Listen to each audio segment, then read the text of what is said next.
Bonjour Béatrice, nous avons décidé de parler de stratégie et interaction en communication au travers de ton expérience sur cet outil.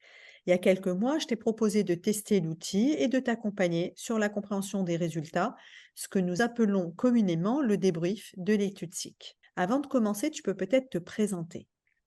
Bonjour Yves, je suis coach professionnel depuis 4 ans avec une expérience de 12 ans en tant que salarié et 10 ans en tant que formatrice consultant. Ok, merci Béatrice. Alors, est-ce que tu peux dire pourquoi tu as souhaité tester cet outil avec mon accompagnement? Alors, j'ai souhaité être accompagnée par toi et tester ton outil afin de mieux comprendre mon comportement envers les autres, mieux comprendre les autres. Je voulais aussi comprendre certaines de mes réactions, énervement, isolement envers les autres et comment les corriger. D'accord. Merci pour ce partage. Alors, comment ça s'est déroulé? Comment s'est déroulée cette expérience? J'ai d'abord renseigné un questionnaire, puis j'ai eu un rendez-vous avec toi pour un débrief qui a duré 2 heures et pendant lesquelles tu m'as d'abord présenté le modèle SIC et ensuite tu m'as fait une restitution des résultats de l'étude. Les résultats reflètent ma perception de ma façon de communiquer. Tu es entré dans le détail de chacun de mes axes de communication que sont l'expression, la réflexion et la réception. Tu as à chaque fois illustré d'exemples et tu m'as mis en situation. D'accord. Et tu as peut-être pris conscience de certaines choses qui sont liées à ta communication au cours de cet accompagnement? Ah oui, ça m'a confirmé un certain nombre de choses que je connaissais déjà de ma communication. J'ai pu confirmer que mon axe fort en communication, quand je m'exprime, était le fait que j'impliquais les personnes. J'ai un langage émotionnel qui embarque les gens. Mais j'ai découvert que quand je faisais des choix, je pouvais m'appuyer plus souvent sur mon vécu et que mes expériences pouvaient venir enrichir ma réflexion. Ok. J'ai constaté qu'il y avait différentes façons de communiquer et que chaque personne avait la sienne. Ça peut expliquer des incompréhensions quelquefois.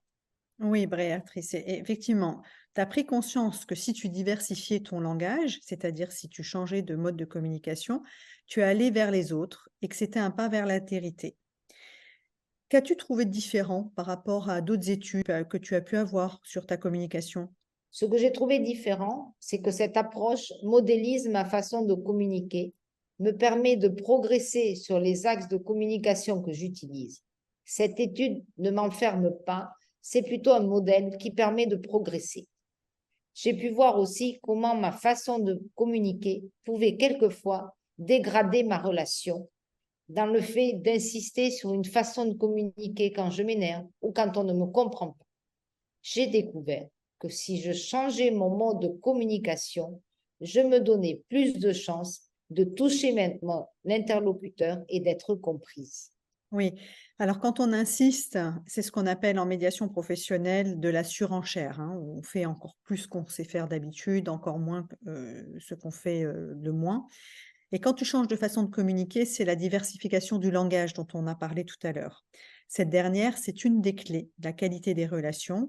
Et en diversifiant notre langage, on permet à chacun de comprendre le message qu'on émet. Donc c'est très important dans sa communication.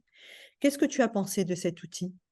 Alors que beaucoup d'outils s'intéressent au pourquoi je communique comme ça, l'étude SIC s'intéresse surtout à comment je communique et j'interagis avec les autres. Et c'est ça qui était vraiment très intéressant. Ok. Alors, ton accompagnement, il a eu lieu cet été, nous sommes en novembre. Est-ce que tu as pu mettre en œuvre les axes de progrès identifiés lors de l'accompagnement? Oui, pour certains. Par exemple, je regarde davantage mon environnement. J'essaie de ne plus être que dans l'émotionnel, j'aime pas, mais beaucoup plus dans le factuel. Et pour les autres axes? Bien, quand nous avons fait le point il y a quelques semaines, nous avons pu échanger sur ce que j'avais mis en œuvre et ça m'a permis de voir que j'avais encore d'autres axes d'amélioration possibles, mais chaque chose a son temps. Oui, exactement. Pour changer des choses dans ses habitudes, dans tes habitudes, ça vient pas du jour au lendemain.